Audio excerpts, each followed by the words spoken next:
Imagine करो आपके पास एक ऐसी सुपर पावर आ जाए जिसकी मदद से आप किसी भी चीज को एक बार पढ़ो और वो डायरेक्टली आपकी लॉन्ग टर्म मेमोरी के अंदर स्टोर हो जाए। यानी आप एक बार पढ़ो और किसी भी चीज को ना भूलो। सुन के ऐसा लग रहा है ना कि किसी में मूवी की आपको एक स्टोरी सुना रहा हूं, बट क्या ऐसा करना रियली में पॉसिबल है? तो इसका आंसर है यस। साइंटिफिकली कुछ ऐसे स्टेप्स हैं जिनकी मदद से आप किसी भी चीज को एक बार पढ़ोगे और कभी नहीं भूलोगे। चलिए इन्हीं सब स्टेप्स को डिटेल में समझते हैं कि जब इतना कुछ पढ़ा है फिर भी कुछ याद नहीं है। जो हमारी फिजिकल ब्रेन है उसको कैसे स्ट्रॉन्ग किया जाए। जिसकी मेमोरी अच्छी होती है उसे पढ़ाई लिखाई की चीजें, हर चीजें याद रहती हैं। तो हाय एवरीवन, मेरा नाम है Prashant, mentor of thousands of students. पता है आपको दो प्रकार के स्टूडेंट्स होते हैं। एक वो स्टूडेंट जो कि किसी भी चीज को एक बार पढ़ता है और उसके ब्रेन के अंदर, उसकी मेमोरी के अंदर वो चीज हमेशा के लिए स्टोर हो जाती है। जबकि एक और टाइप के स्टूडेंट होते हैं, ये वो स्टूडेंट होते हैं जो कि चीजों को बार बार पढ़ते हैं, 2-3 बार रिवीजन भी करते हैं, बट उसके बाद भी ये किसी भी चीज को याद नहीं कर पाते। अब इन दोनों स्टूडेंट्स के अंदर फर्क क्या होता है? फर्क है कुछ हैबिट्स का। यानी जो स्टूडेंट 1 है ना, ये कुछ ऐसी हैबिट्स को फॉलो कर रहा है बचपन से जिसकी मदद से इसकी मेमोरी पावर, इसकी ब्रेन पावर बहुत ज्यादा स्ट्रांग हो चुकी है। और वो सारी हैबिट्स आपका जो स्टूडेंट 2 है वो फॉलो नहीं कर रहा है। अगर ये स्टूडेंट 2 इन मेथड्स को, इन चीजों को फॉलो कर लेता है ना, तो ये भी स्टूडेंट 1 की तरह ब्रेन इसका स्ट्रांग हो जाएगा, मेमोरी पावर इसकी स्ट्रांग हो जाएगी। सबसे पहले तो आप मुझे कमेंट करके बताओ, क्या आप स्टूडेंट 1 में से हो या फिर स्टूडेंट 2 में से हो? फटाफट से मुझे कमेंट करके बताओ। अब इस वीडियो को बनाने से पहले मैंने बहुत सारी रिसर्च करी, मैंने बहुत सारी ब्रेन रिलेटेड बुक्स पढ़ी और मैंने ब्रेन की थ्योरी को समझने की कोशिश करी। पर उससे मुझे यह पता चला कि आपका ब्रेन काम कैसे करता है। जब भी आप किसी चीज को पढ़ते हो ना, तो सबसे पहले वो चीज जाती है आपकी शॉर्ट टर्म मेमोरी के अंदर। ये मेमोरी ऐसी होती है जो कि अगले दिन ही खत्म हो जाती है। यानी आप किसी भी चीज को पढ़ोगे ना, तो उसका 80% या 90% आप अगले दिन भूल चुके होगे, सिर्फ 10% बचता है। क्यों? क्योंकि ये सारी इंफॉर्मेशन आपकी शॉर्ट टर्म मेमोरी के अंदर थी। अगर आप उसी चीज को 2-3 बार पढ़ते हो तो वो जो प्रोसेस है शॉर्ट टर्म मेमोरी का, वो डायरेक्टली जाता है लॉन्ग टर्म मेमोरी के अंदर। यानी आपकी सारी इंफॉर्मेशन अब लॉन्ग टर्म मेमोरी के अंदर स्टोर हो जाती है। और ये जो लॉन्ग टर्म मेमोरी है ना, ये थोड़ी अलग होती है, क्योंकि ये मेमोरी आप जब मन में चाहो तब आप इस मेमोरी को रिकॉल कर सकते हो, यानी याद कर सकते हो। अब ये जो प्रोसेस है ना, शॉर्ट टर्म मेमोरी से लॉन्ग टर्म मेमोरी के अंदर इंफॉर्मेशन को ले जाना, ये प्रोसेस बहुत ज्यादा कॉम्प्लिकेटेड होता है। बट साइंस ऐसे बोलती है कि 5 सिंपल स्टेप्स हैं, 5 सिंपल हैबिट्स हैं। अगर आप इन हैबिट्स को फॉलो करोगे ना, तो आपका जो प्रोसेस है ना, शॉर्ट टर्म मेमोरी से लॉन्ग टर्म मेमोरी के अंदर इंफॉर्मेशन को ले जाने का, वो बहुत सिंपल हो जाएगा। यानी आप कुछ भी पढ़ोगे और आप कभी नहीं भूलोगे। क्या है वो 5 स्टेप्स? एक एक करके बताता हूं, डिटेल में ध्यान से समझना। सबसे पहले हम बात करते हैं आपके स्टेप नंबर 1 की, जो कि है द मेमोरी वॉक। ये क्या होता है? 2 स्टूडेंट की कहानी से समझाता हूं। दोनों ही स्टूडेंट एवरेज स्टूडेंट थे, दोनों ही पढ़ने में एक जैसे थे, दोनों की मेमोरी पावर भी एक जैसी थी। अब एग्जाम दोनों के पास आ गए थे। अब ये जो स्टूडेंट 1 था ना, इसने एग्जाम के दौरान यानी उन 5 से 7 दिन के अंदर एक ऐसी हैबिट फॉलो करी जिसकी मदद से जब इसका रिजल्ट आया ना, तो सब शॉक हो गए थे, क्योंकि इसके मार्क्स बहुत अच्छे आ गए थे। ये एक बार पढ़ता था और इसे बार बार याद रहता था। एग्जाम में जो भी पढ़ के जा रहा है सब लिख के आ रहा है। जबकि जो स्टूडेंट 2 था, इसने मेहनत तो बहुत करी, बट एग्जाम के अंदर जब ये जा रहा है तो इसे याद ही नहीं आ पा रहा है। तो ये जो स्टूडेंट 2 था, इस स्टूडेंट 1 के पास आया और उसने पूछा, यार तूने ऐसा 7 दिन के अंदर क्या कर दिया? हम दोनों तो बराबर थे, अब तेरी मेमोरी इतनी तेज कैसे हो गई? तो इस स्टूडेंट ने बताई एक टेक्निक जिसका नाम है द मेमोरी वॉक। यानी स्टूडेंट ने ये बोला कि मैं हर रोज पता क्या करता था, मैं सिर्फ अपने 10 मिनट निकालता था और उस 10 मिनट के अंदर अकेले घूमने जाता था। अकेले घूमने जाने इससे क्या फर्क पड़ता है? फर्क पड़ता है। अब वो जो स्टूडेंट था, जब अकेले घूमने जाता था ना, तो वो विजुलाइज करता था उसका पूरा दिन कि आज मेरे साथ आखिर हुआ क्या। आज मैं स्कूल में गया, आज मैंने इस किताब में ये पढ़ा, आज मेरे को एक दोस्त मिलने आया था, मैंने उससे ये बात करी, ये करा, वो करा, वो करा। तो पूरे के पूरे दिन को विजुलाइज करता है अपने ब्रेन के अंदर। कब? जब वो 10 मिनट घूमने जाता है। अब इससे क्या होता है ना, साइंटिफिकली इस टेक्निक से आपके जो ब्रेन के न्यूरॉन्स हैं वो आपस में लिंक करने लगते हैं, और जब वो लिंक करने लगते हैं तो आपकी जो मेमोरी है, आपकी जो थिंकिंग है, वो स्ट्रांग होती जाती है, जिसकी मदद से आप इसके बाद जितनी भी चीजें पढ़ने लगोगे आप कभी नहीं भूलने वाले। और यही कॉन्सेप्ट होता है मेमोरी वॉक का। ट्राई करके देखना, 7 दिन के अंदर आपको ऐसा लगने लगेगा कि आपकी मेमोरी पावर स्ट्रांग हो गई है। जो भी आप पढ़ोगे आपको लॉन्ग टर्म तक याद रहने लगेगा। ये बहुत अच्छी एक्सरसाइज है, सारे न्यूरो साइंटिस्ट भी इसको रिकमेंड करते हैं। तो ये तो थी अपनी टेक्निक नंबर 1।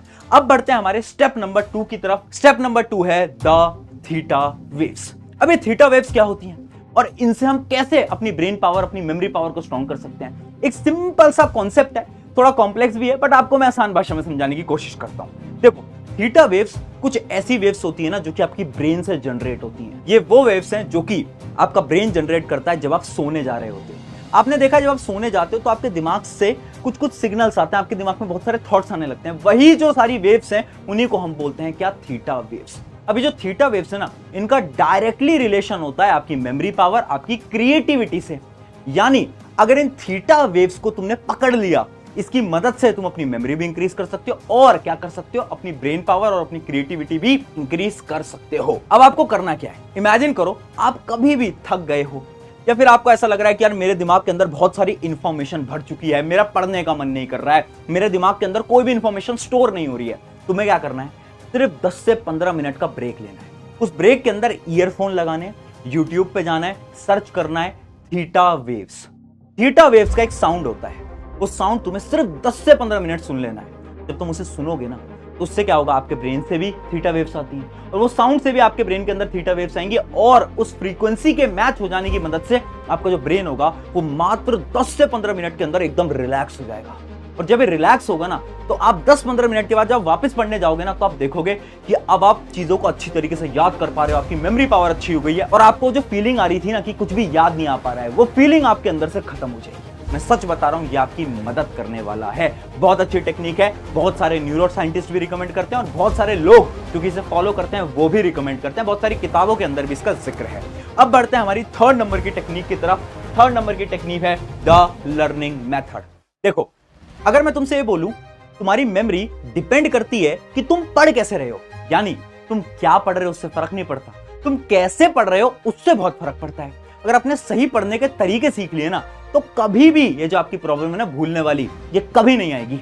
अब पढ़ने का मेथड क्या है, तो पढ़ने का सही मेथड होता है 3-2-1 मेथड। 3-2-1 मेथड क्या बोलता है, इमेजिन करो आपने कोई भी कॉन्सेप्ट पढ़ा, जैसे कि एग्जांपल लेते हैं, हमने पढ़ा है कॉम्बिनेशन रिएक्शन, हमने पढ़ लिया इस कॉन्सेप्ट को।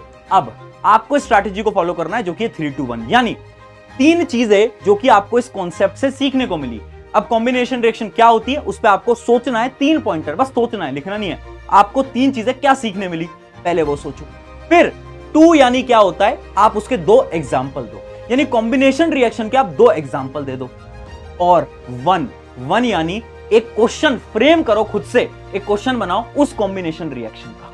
अभी जो 3-2-1 स्ट्रैटेजी है ना, इससे क्या होता है, आप जब भी किसी कॉन्सेप्ट को पढ़ लेते हो, आपको उस कॉन्सेप्ट को पढ़ने के बाद इस 3-2-1 स्ट्रैटेजी को यूज करना है, जिसकी मदद से आपका ब्रेन जो है ना वो चीजों को रिकॉल करेगा। और जब आप क्वेश्चन फॉर्म करोगे ना खुद से, तो आपकी ब्रेन की जो मेमोरी है वो इस कॉन्सेप्ट को लेकर स्ट्रांग हो जाएगी। अभी जो क्वेश्चन फॉर्मिंग है ना, ये बहुत ज्यादा इंपॉर्टेंट होती है। इसका मैं आपको एक और साइंटिफिक एग्जांपल देता हूं। कितनी बार आपने नोट करा होगा, जब आप स्कूल में होते हो, कॉलेज के अंदर हो, तो कहीं पर भी होते हो, एग्जाम दे रहे होते हो, आपके एग्जाम के अंदर जो क्वेश्चन आते हैं ना, वो चाहे आपसे कोई 1 महीने 2 महीने बाद भी पूछ ले, तब भी आपको क्वेश्चन हमेशा याद होते हैं। क्यों? क्योंकि जब हम एक क्वेश्चन को एग्जाम में देखते हैं उस समय पर हम स्ट्रेस में होते हैं। स्ट्रेस में क्या होता है, हमारा एक हार्मोन होता है एड्रेनलिन हार्मोन, वो रिलीज होता है। और एड्रेनलिन हार्मोन से क्या होता है, हमारी जो ब्रेन पावर है, जो हमारी थिंकिंग स्किल्स हैं, वो फास्ट होने लगती है। हमारी पूरी बॉडी जो होती है उसका ब्लड सर्कुलेशन फास्ट हो जाता है, जिस वजह से एग्जाम के दौरान जो जो क्वेश्चन आप वहां पर देख कर आते हो वो हमेशा आपकी ब्रेन की मेमोरी के अंदर स्टोर हो जाते हैं। होता है ना ऐसा? सच बताना, हुआ होगा। अब यही टेक्निक को आपको अपनी पढ़ाई में यूज करना है। जब आप पढ़ रहे हो ना, तो कभी कभार खुद से क्वेश्चंस पूछ लो। एक टॉपिक आपने पढ़ा, अब खुद से अचानक से क्वेश्चन पूछो। जब भी आप एक अचानक से क्वेश्चन पूछोगे तो आपकी बॉडी जो है वो स्ट्रेस लेवल में आ जाएगी, और जैसे आपकी बॉडी स्ट्रेस में आएगी, पैनिक में आएगी, तो होगा क्या, एड्रेनलिन हार्मोन रिलीज होगा, जिसकी मदद से आप किसी भी चीज को उस समय पर पढ़ोगे वो आपकी मेमोरी के अंदर डायरेक्टली स्टोर हो जाएगा।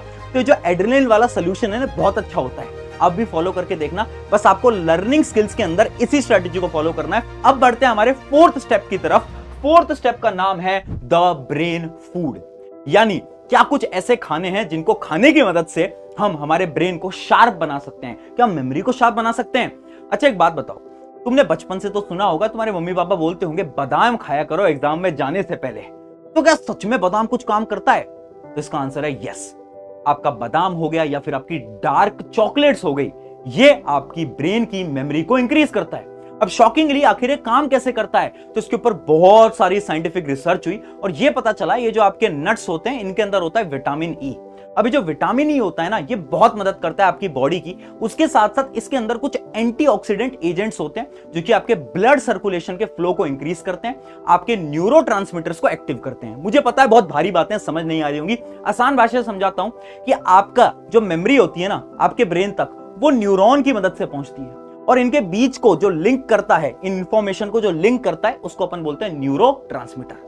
यानी इन चीजों को खाने से आपके जो न्यूरोट्रांसमीटर हैं वो जल्दी जल्दी काम करने लगते हैं। अब सोचो अगर वो जल्दी काम करेंगे तो ऑब्वियस सी बात है ना, आपकी जो ब्रेन की फंक्शनिंग, आपकी जो मेमोरी की फंक्शन है वो भी तेज हो जाएगी। यानी आपको ब्रेन फूड्स खाने हैं जब भी आपके एग्जाम है, इससे सच में बहुत मदद मिलेगी। ये था अपना चौथा स्टेप। अब बढ़ते हैं आपके लास्ट और फाइनल स्टेप की तरफ, जो कि आपका brain speed is greater than speaking speed. देखो ध्यान से समझना, एग्जाम के दौरान आप कैसे पढ़ाई कर रहे होते हो। हम क्या करते हैं, हम एक किताब उठाते हैं और उसमें हम बोल बोल के पढ़ते हैं। ये मेथड एकदम गलत है। एक आपको एग्जांपल समझाता हूं। अभी स्क्रीन के ऊपर एक चीज आएगी, इसको एक बार बोल बोल के पढ़ो फटाफट से, आपके पास टाइम है और देखो कितने सेकंड के अंदर आप इसको बोल बोल के पढ़ते हो। तो आपने पढ़ा, अब क्या करो, वापस से वही इमेज आएगी आपकी स्क्रीन के ऊपर और अब आपको क्या करना है, अब आपको बोल बोल के नहीं पढ़ना है, अब आपको अपने दिमाग के अंदर पढ़ना है। एक बार दिमाग के अंदर पढ़ने की ट्राई करो और देखना कितने सेकंड में आप पढ़ पाते हो। ट्राई करा, पता चल गया होगा कि जब हम बोल बोल के पढ़ रहे हैं तो हमें शायद 2 सेकंड, 3 सेकंड, 10 सेकंड तक लग रहे हैं, बट जो हम दिमाग के अंदर पढ़ रहे हैं मात्र 1 से 2 सेकंड के अंदर पूरा सेंटेंस तुम पढ़ दे रहे हो रहा है नहीं हो रहा है? बिल्कुल हो रहा है। यानी आपकी जो दिमाग की रफ्तार होती है ये बोलने की रफ्तार से बहुत तेज होती है और इसी का ही आपको काम लेना है एग्जाम के दौरान। एग्जाम के समय कभी भी बोल बोल के नहीं पढ़ना है, दिमाग के अंदर पढ़ो, ज्यादा चीजें पढ़ पाओगे और अपने सिलेबस को जल्दी खत्म कर पाओगे। इसके साथ साथ इसके अंदर मैं एक चीज और बताना चाहूंगा कि जब भी आप पढ़ रहे हो ना तो अपने ज्यादा सेंसेस का इस्तेमाल करो। यानी जब भी हम पढ़ रहे हैं, दिमाग से तो हम रीड कर रहे हैं, बट अपने हाथ में एक नोटबुक और एक पेन तुम्हारा हमेशा होना चाहिए। जो भी आप पढ़ते जा रहे हो, जो भी आप अपने दिमाग के अंदर रीड कर रहे हो, उसको बगल वाली नोटबुक में रफ में कुछ ना कुछ लिखते रहो। मैं ये नहीं कह रहा सब कुछ लिखो जो कि तुम पढ़ रहे हो, मैं कह रहा हूं वो लिखो जो कि तुम्हें लग रहा है कि इंपॉर्टेंट है, या फिर कुछ भी तुम लिखते चलो। अब इससे क्या होगा, इतना कुछ हम क्यों लिखें? अब इस लिखने से क्या होगा, एक रिसर्च कंडक्ट करी गई थी जिससे यह पता चला, 2 स्टूडेंट्स के ग्रुप थे। एक स्टूडेंट को ग्रुप को यह बोला जाए कि आप बस बैठ के लेक्चर देखो, और दूसरे स्टूडेंट के ग्रुप को यह बोला कि आप बैठ के लेक्चर देखो और साथ साथ में आप हाथ में पेन लेके रखो और नोटबुक लेके रखो और आप कुछ भी लिखते जाओ। और पता यह चला कि वो जो लोग हैं ना ग्रुप 2 वाले, वो सारी चीजों को अच्छी तरीके से अपनी मेमोरी के अंदर स्टोर कर पा रहे हैं, जबकि जो ग्रुप 1 वाले स्टूडेंट है ये अच्छी तरीके से स्टोर नहीं कर पा रहे। यानी देखो याद रखना, जब आप चीजों को साथ साथ में लिखते रहते हो, आपका हाथ मूव करता है, जिसकी मदद से आपकी ब्रेन के अंदर चीजें जल्दी स्टोर होती हैं और जो आपकी रिटेंशन होता है, यानी कितने समय तक आप चीजों को याद कर पाते हो, वो भी इंक्रीज होता है। ये थे अपने 5 मेथड जिनकी मदद से आप भी किसी भी चीज को याद कर सकते हो, वो भी सिर्फ एक बार रीड करने से। ट्राई करके देखना और मुझे बताना इनमें से कौन सा मेथड आपका फेवरेट है। मैंने आपको 5 मेथड बता दिए। उसके साथ साथ इस वीडियो को अपने एक दोस्त के साथ जरूर शेयर करना, क्योंकि एग्जाम का टाइम है और इस वीडियो की मदद से शायद उसकी भी मदद हो सकती है। शुक्रिया एवरीवन, मेरा नाम है प्रशांत, मिलते हैं किसी नेक्स्ट वीडियो के अंदर।